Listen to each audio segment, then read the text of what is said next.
You're listening to the Patenting for Inventors podcast with registered patent attorney, Dr. Adam Diamond, founder of Diamond Patent Law, the #1 source for securing your intellectual property needs. Now, here's your host, Adam Diamond.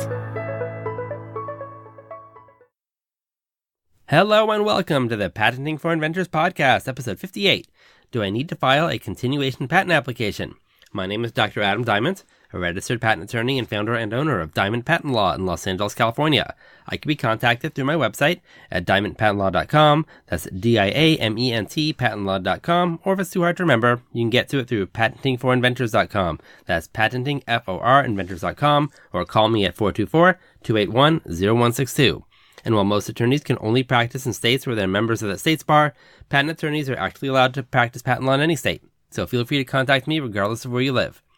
The last couple episodes have been about continuation applications or continuing applications. The last couple episodes have been about continuing applications. The first one was a general overview of the types of continuing applications, and the last episode was about divisional applications. The next kind of continuing application is called a continuation application. A continuation application is really useful for a few things, but it's usually because you're trying to broaden what you're trying to get patent protection for something that was already allowed. It'll make more sense to see an example. Now, let's say you filed an application for a new kind of carrot peeler. Your carrot peeler has a handle and a vibrating blade, and you really felt that this vibrating blade on the carrot peeler was new, but you also had a version of your invention that also included, let's say, a sound wave generator, just as an example. I'm throwing something out there. And you felt that adding the sound wave generator really made the skin of the carrot just peel right off even faster. The examiner looks at your invention and doesn't believe that your peeler with the handle and just the vibrating blade is patentable because there are all kinds of other vibrating blades and other types of cutting instruments. But the examiner really likes your idea of the sound wave generator and thinks that the combination of the handle, the vibrating blade, and the sound wave generator is patentable and will allow your patent if you include the sound wave generator in your claims, in your independent claims. Now, if you wanted to, you could keep fighting with the examiner to try to get everything that you want in your patent. But the general strategy is that when an examiner tells you something in your application is patentable, you just take it and you fight about the other parts of your invention later. So what you do with your first application is you amend the claims to the examiner's liking to include everything in the claim that the examiner is requiring, such as the sound wave generator. Then you file a new application, and this is where the continuation patent application comes in. You file a new continuation application that has the broader claim of just the handle and the vibrating blade. Your first application is going to be narrower and have the requirements of the sound wave generator, but you want protection for your carrot peeler even if it doesn't have that sound wave generator. So in the meantime, while your second application is still pending, at least you have a patent on something. Now, if you tried to fight about the sound wave generator from the beginning, you'd have nothing except for a patent pending application.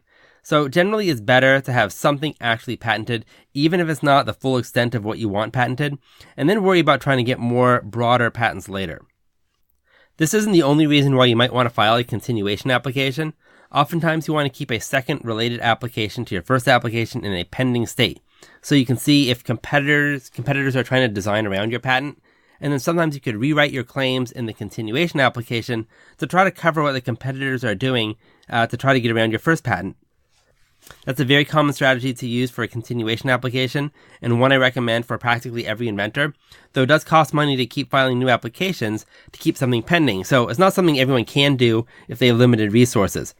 Another reason to file a continuation application is that maybe in your application you described a whole bunch of inventions and variations of your invention, but you didn't even claim them. Maybe you didn't claim them because you're only allowed 20 claims without paying extra fees, and you just didn't have any extra money to do it. But you did put everything into a single application, and then you wanted to decide later on if you want to file an application with claims directed to these other inventions that you didn't first claim. I'd say that these are the three main reasons to file a continuation application. First is that you want to fight for broader claims for your invention that you didn't get in your first application. Second is that you want to keep something pending so you have the ability to maybe write claims that could capture some competitors if they try to design around your first application. And third, you just had inventions in your first application that you didn't claim at all. For the cross-reference to related application section, you write a sentence like, "This application claims priority to and is a continuation of U.S. patent application number," and then you put in the number, filed on, and then you put in the date of your first application. Now you must say what kind of continuing application it is, and this is a continuation application, and you must give the application number and the date, and you must say that you're claiming priority to it. You can't just say this application is related to some other invention. You must say that you're actually claiming priority to it in order to get that benefit of the earlier filing date from that first application. And I talked about the meaning and why earlier filing dates are important in the last episode.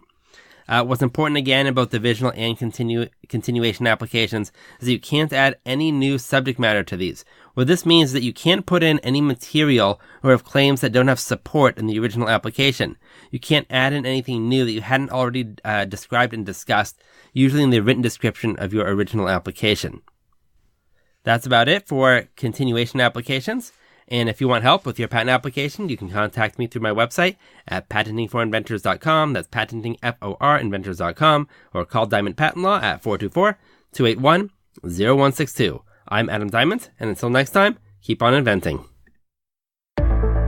Thanks for listening to the Patenting for Inventors podcast with host Adam Diamond. If you enjoyed the show, please rate and review on iTunes. The contents of this podcast are intended for general informational purposes only. The facts of every legal matter are unique, and the content of this podcast should not be construed as offering legal advice for your specific legal situation. For more information and help with your own intellectual property needs, contact Adam Diamond at patentingforinventors.com. That's patenting, F-O-R, inventors.com. Or call Diamond Patent Law at 424-281-0162. The preceding information may be considered an attorney advertisement and does not establish any attorney-client relationship.